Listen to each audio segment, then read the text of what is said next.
This is a show, ha-cha-cha, no particular niche, baby. It's always about hanging out.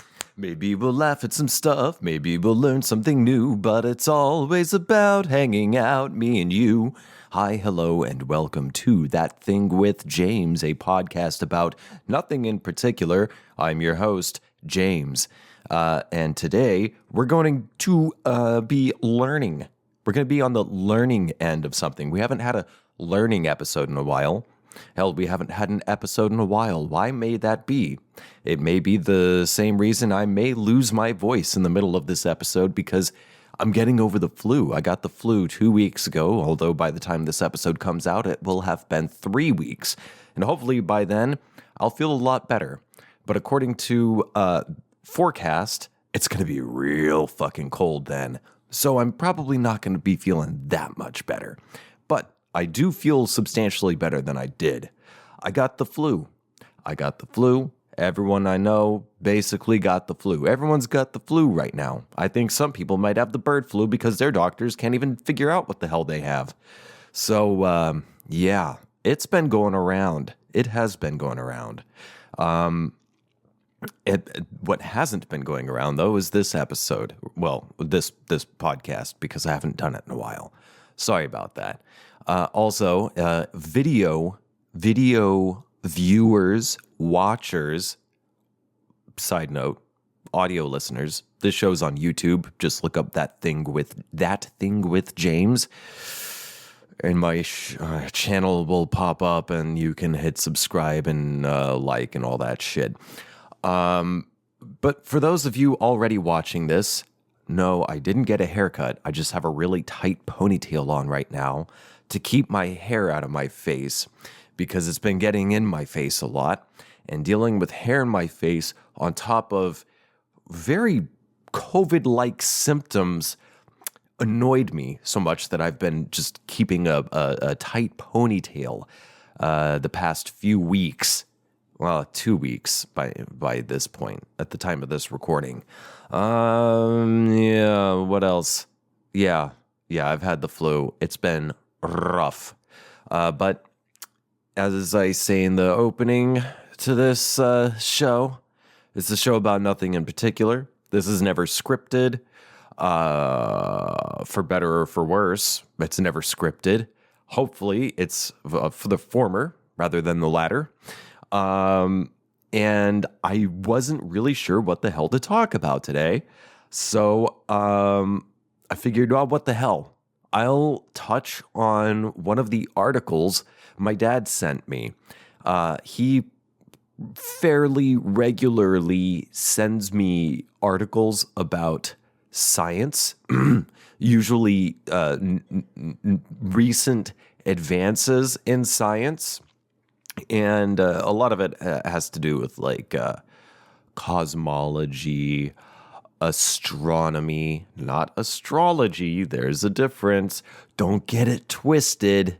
We're not talking about zodiac signs here. We're talking about a little more hard science. And in today's episode in particular, we're talking about a web of dark matter connecting galaxies. What? Yeah, so, hold on. Let me blow my nose. I feel snot running down my face. Just a second. Totally unrelated.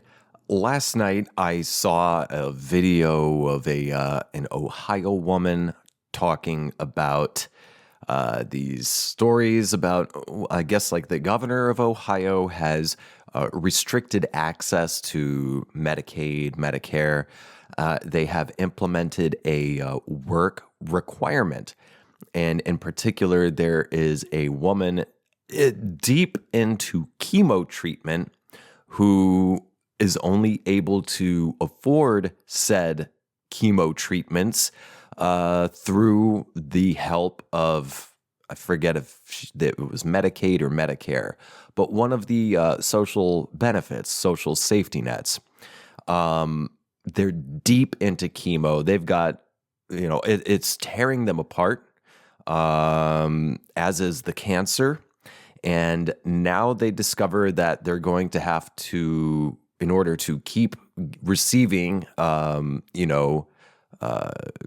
government subsidized assisted health care, they're going to have to work at least 20 hours a week. And this lady with cancer is very confused about this, and she feels very betrayed because, well, she voted for Trump.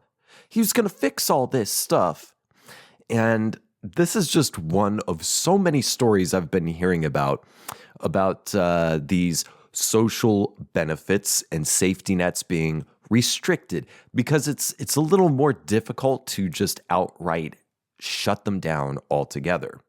That's more difficult.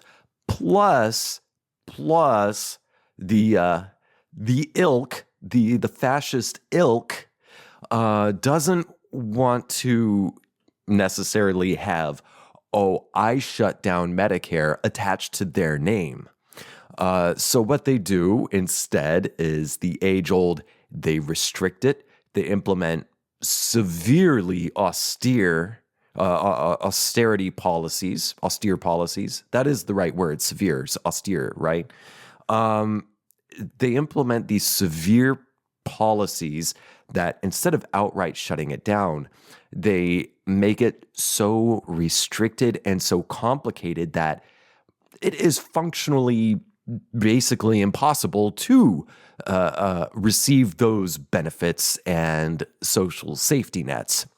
And then the excuse, the saying is, oh, well, we're just making sure there's no freeloaders. We're making sure we're kicking off the immigrants, that sort of thing. Age old, like going back to Reagan and his mythical welfare queen who didn't, it was bullshit. It was all bullshit. And it's the same bullshit that they're still spewing, because really it's the same people from the Reagan era who were alive and still sitting in these fucking jobs doing these things. And now all these people who voted for these ghouls, these monsters, these zombies, are saying, wait a second, I thought you were going to fix this stuff. I thought you were going to make it better for me. Well, no.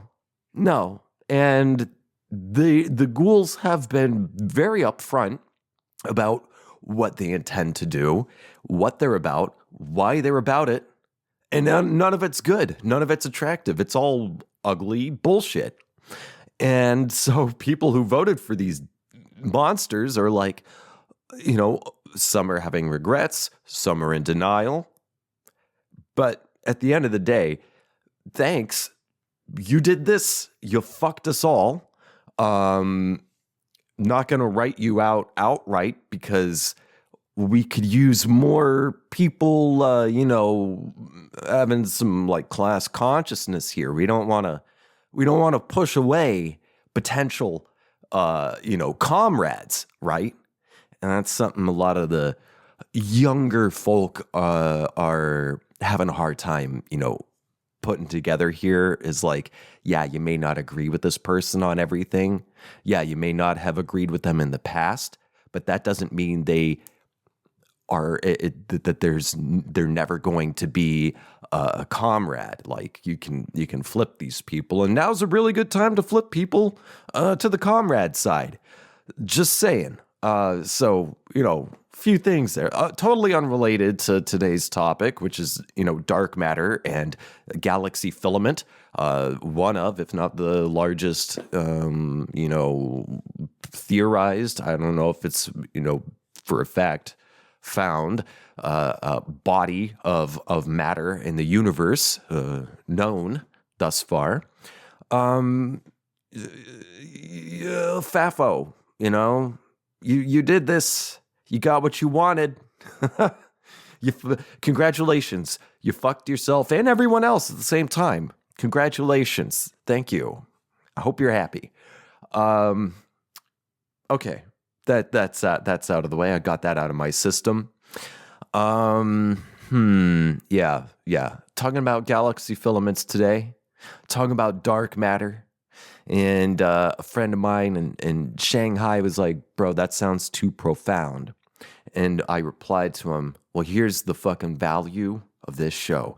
I am able to present these things in an easy to understand and entertaining way. Hopefully, that's my intent. And really, I'm just going to rely heavily on these articles that I found that, spell it out pretty simply. And if there's something I have trouble understanding, then I'm going to break it down in a way that hopefully we all understand. And hopefully you understand that I have a Patreon account for this show, and I've got over 100 bonus episodes, and you can get access to all those and the peace of mind of helping to support an independent creator, an independent artiste like myself at patreon.com/ThatThingWithJames. For $5, that's the bare minimum entry. $5 will get you 30 days of access, not 13, 30 days of access to all 100 plus bonus episodes. Patreon.com/ThatThingWithJames. And to those of you who are already patrons, thank you so much. You rock. The link for my Patreon account is written in the episode description, right above the links to my socials and my podcast subreddit and show email. Let me cough up a bunch of phlegm real quick, and then we're going to get into the topic. Be right back. First, what is dark matter?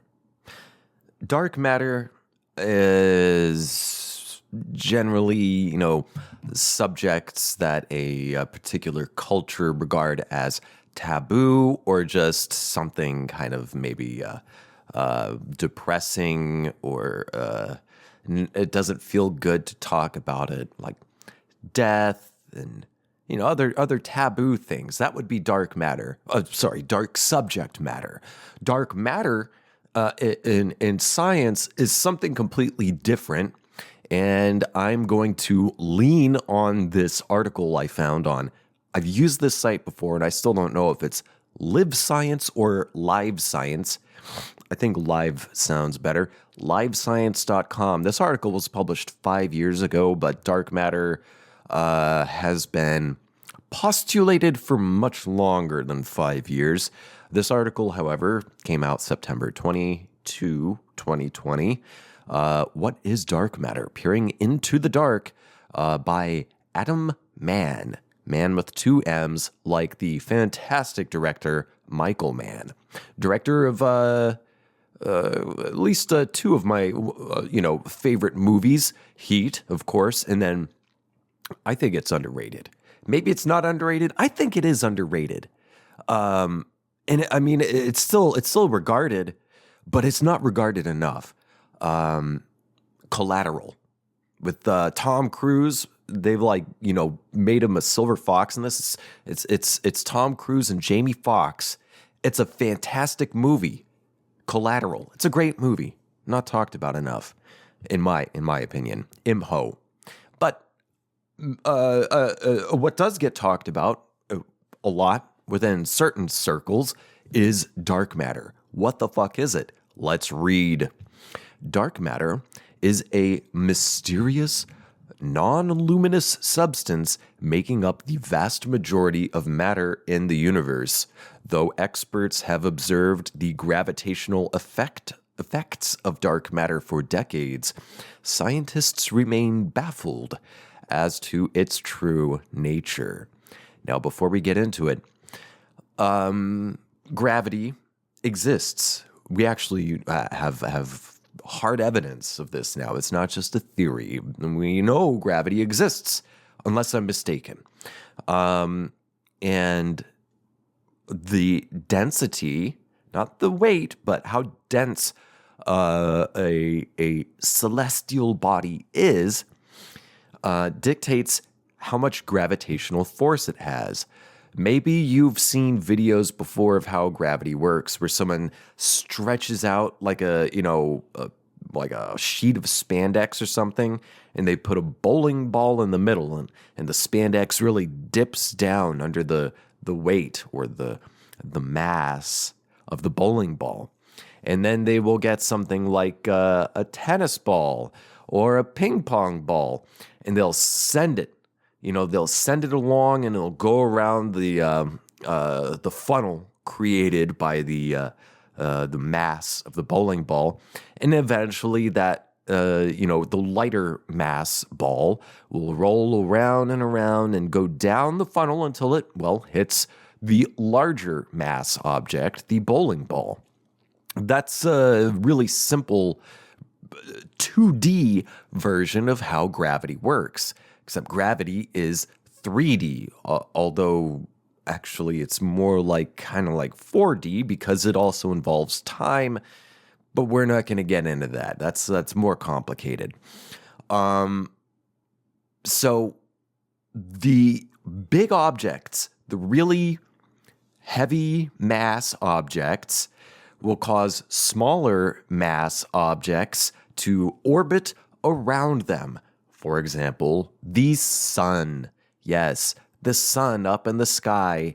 It's not the sky, although relative to humans on the earth, if you look up, it's in the sky, but you get out of our sky and it's just a big ball of plasma, fiery plasma in the center of our solar system.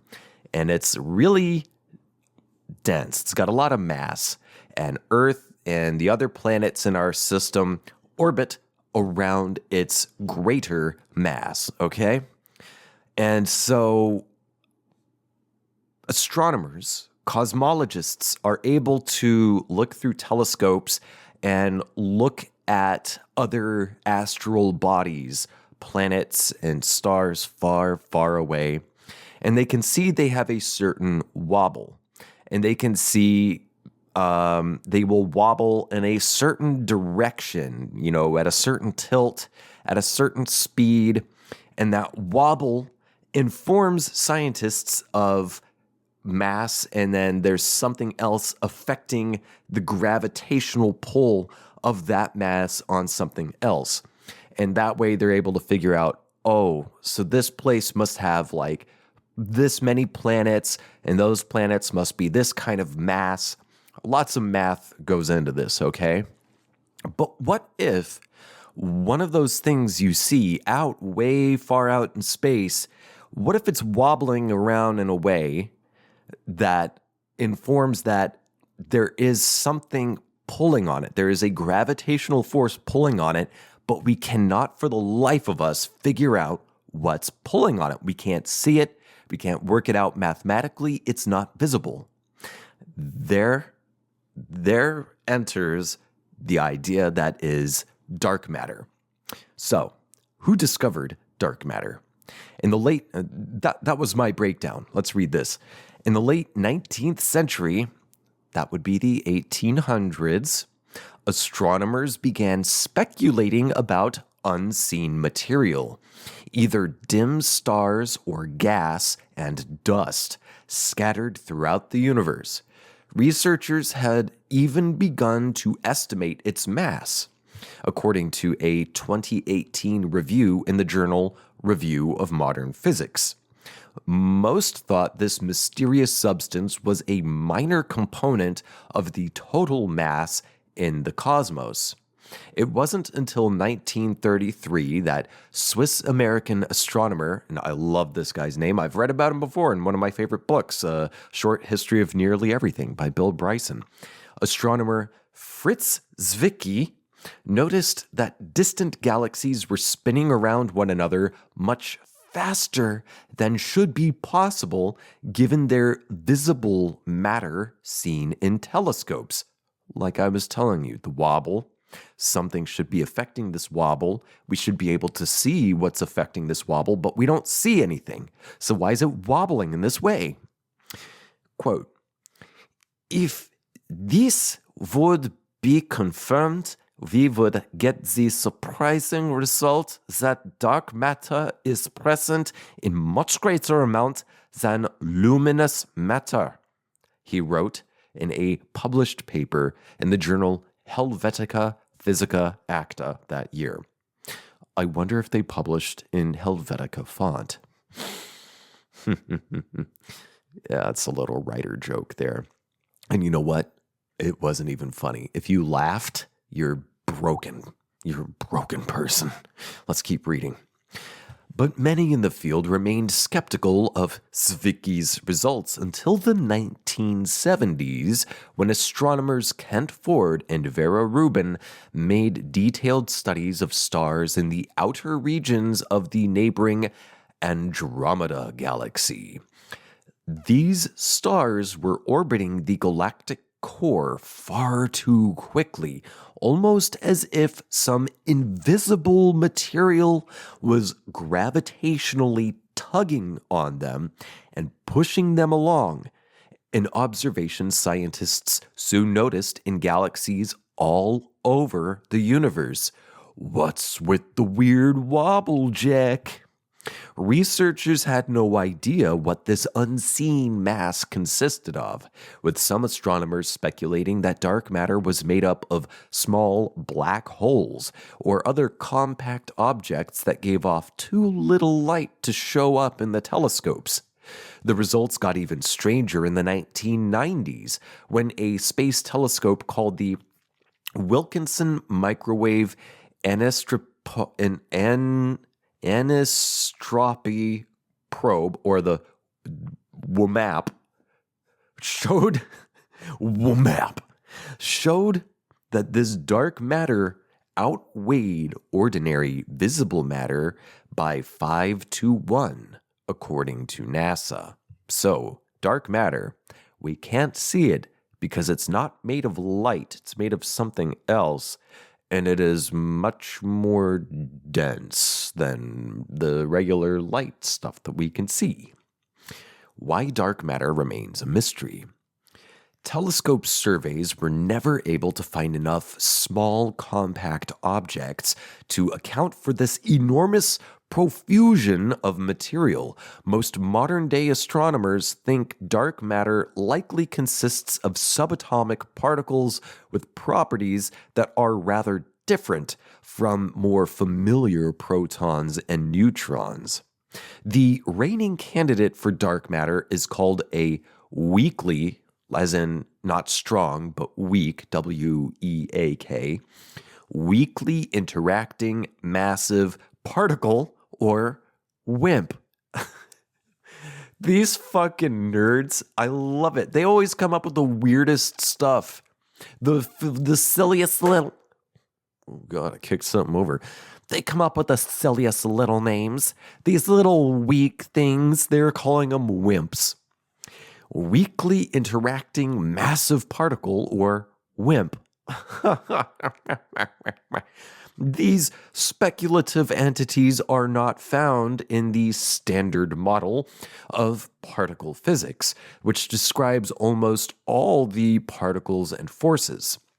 WIMPs would be more similar to the ghostly neutrino. That would be the Italian version of the neutron. Except it would weigh 10 to 100 times more than a proton. Neutrinos' exact masses are unknown, but they are far lighter than electrons, as are the Italians, a mysterious people. Italians. Like neutrinos, WIMPs would only interact with 2 of the 4 fundamental forces in the universe: gravity and the nuclear weak force, which mediates the decay of radioactive atomic... Oh shit, I hope you didn't hear that. Radioactive atomic nuclei. Nuclei. Noogly googly nuclei. These dark matter particles would be electrically neutral, which means they would not interact with electromagnetism, the basis of light, ligate, and would therefore remain invisible. Not visible, invisible. Physicists have built enormous detectors, the biggest detectors, and placed them deep deep underground to protect them from interfering cosmic rays in efforts to detect WIMPs. But all you have to do is go to your local AV club and you'll find so many WIMPs and you can beat them up with your fucking electromagnetism. But so far, no experiment has uncovered evidence for them. They're saying WIMPs don't exist? If that's the case, then Italians are not real. A theory many have been kicking around for a few years, much like birds aren't real. In recent years, this failure has led some in the field to begin wondering if they've headed in a wild particle chase instead of a wild goose chase with no real end. Some scientists are therefore turning their attention to a newer dark matter candidate called the Axion, not axiom, Axion, which would be a millionth or even a billionth the mass of an electron. The Proceedings of the National Academy of Science reported.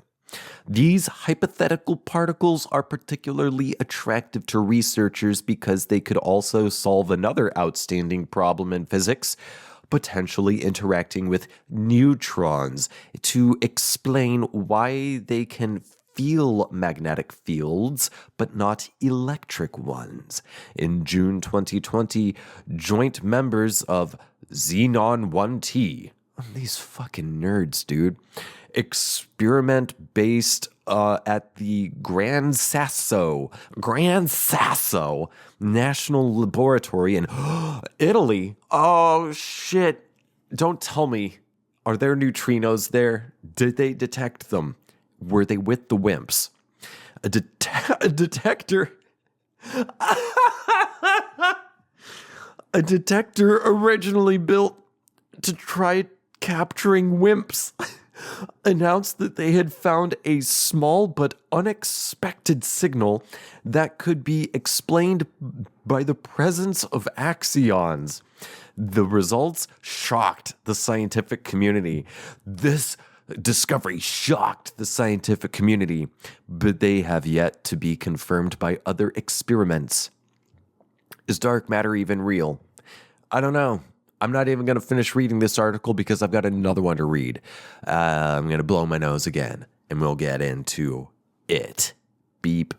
I strongly dislike the new Star Trek series, like all of them that have come out in the past, 8-10 years, something like that.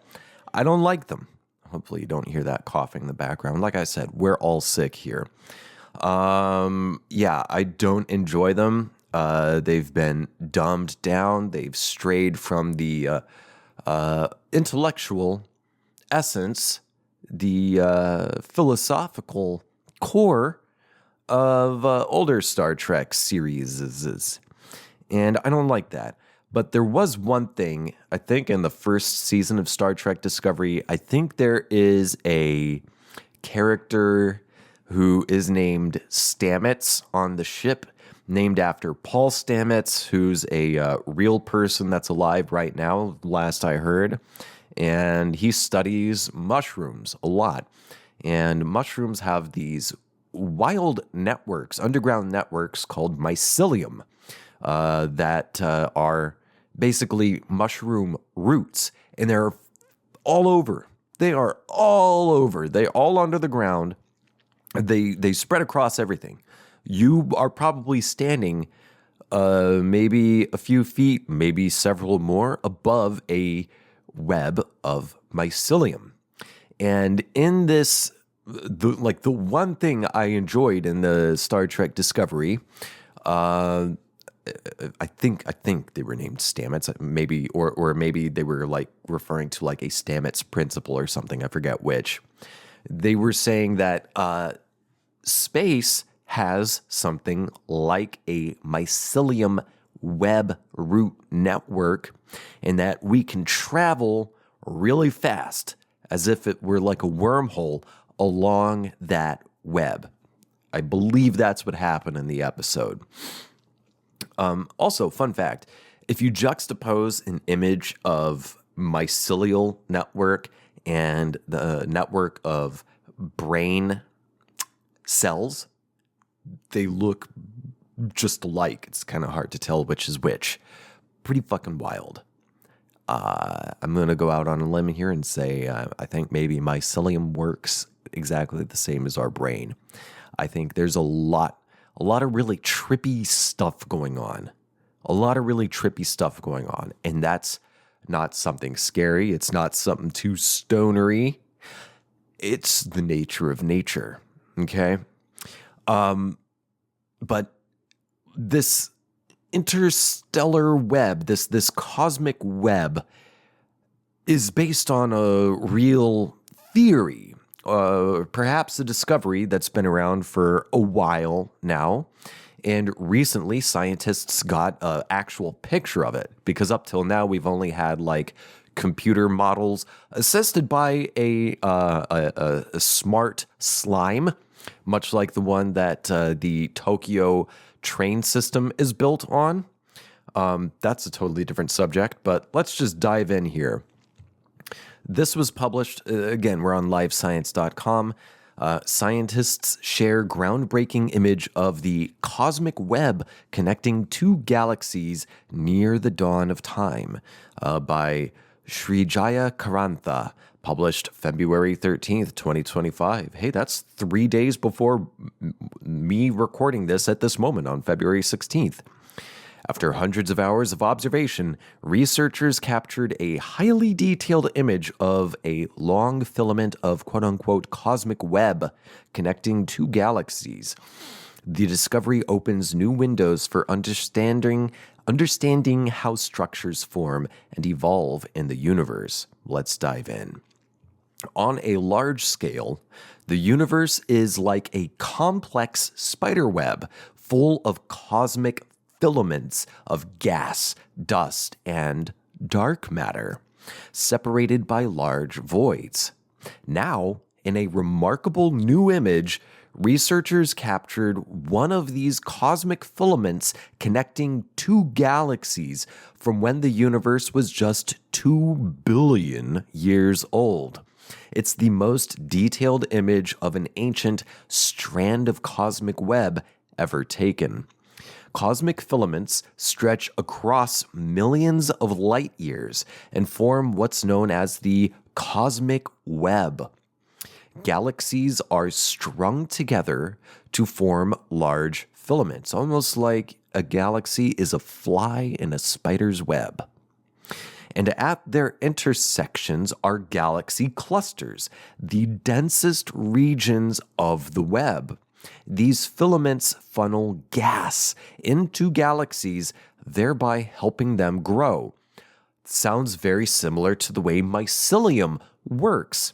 If mushroom growth in one area is rich with nutrients and another one in another area is low in nutrients, the nutrient-rich region will send nutrients through the mycelium network over to the weaker, unfed one to feed them. So everyone is equally healthy and balanced out so that we achieve equilibrium and continue to exist the way it ought to be, as is the nature of nature, but not the nature of fascist politics. Onward. Galaxies are strung together, yada, yada, yada. These filaments funnel gas into galaxies, thereby helping them grow. They also funnel galaxies into galaxy clusters, thus creating the largest structures in the universe. The cosmic web's structure is not random. It is shaped by dark matter, the mysterious entity that accounts for 85% of all the matter in the universe. Dark matter is heavy and does not interact with light, so it's tough to detect, but it does interact with normal, visible matter gravitationally. It pulls on it in ways we can see. Because of this, dark matter dominates normal matter. It holds everything together and gives it structure. It also shapes the cosmic web's filaments. The flow of gas within the filaments can provide insight into how galaxies form and evolve. However, it's difficult to observe the gas within these filaments because even the most abundant element, hydrogen, emits very faint light, unraveling the web. To capture the new image, astronomers from the University of Milano Bicocca in Italy, I butchered that. Fucking neutrinos coming up with these weird names. This is difficult to pronounce. Milano Bicocca in Italy at the Max Planck Institute, the MPA. And many, many episodes ago, I've talked about Max Planck and the, planks themselves. Not like a wood plank. It's more like a pixel of time and matter. In Germany, utilized 150 hours of observations from the Multi-Unit Spectroscopic Explorer, or MUSE, instrument at the European Southern Observatory's Very Large Telescope in Chile. That's its actual name with capitals. European Southern Observatory's Very Large Telescope. In Chile, why is it Europe's in Chile? To capture a highly detailed portrait of a cosmic filament stretching about 3 million light years across and connecting two galaxies with supermassive black holes. That's pretty damn big. From these observations, the researchers traced the boundary between the gas in the galaxies and the material in the cosmic web through direct measurements for the first time. Lead author David Tornotti, a doctoral student at the University of Milano Bicocca, said in a statement, "The remarkable sensitivity of MUSE allowed the team to capture the filament's light after it had traveled for almost 12 billion years to reach Earth," the team explained in a study published January 29th, 2025, in the journal Nature Astronomy. Based on the current cosmological model, the team simulated the expected filamentary structure within the cosmic web. Quote, "When comparing to the novel high-definition image of the cosmic web, we find substantial agreement between current theory and observations," unquote, Tornotti said. This adds support to the standard model of cosmology, which some researchers have started to question thanks to puzzling James Webb Space Telescope observations of the very early universe. The crisp image and its strong alignment with predictions open up new opportunities to study gas distribution in cosmic filaments and its impact on the formation of galaxies. Study co-author and MPA staff scientist Fabrizio Argoni Battiai added that the team plans to discover more filaments in future observations to get a complete view of how gas flows within the cosmic web. That's it for this episode. I need to recover. I feel like I may lose my voice soon. I'm going to rest, and then I'm going to record this week's bonus episode. It's going to be not heavy. It's going to be Reddit silly stuff, light, silly stuff, no heavy intellectual stuff. And if you want to catch that and a lot of other fun, silly stuff, become a patron at patreon.com/ThatThingWithJames. And once again, those of you who are already patrons, thank you so much. And thank you for tuning in. I hope to catch you next time. Bye.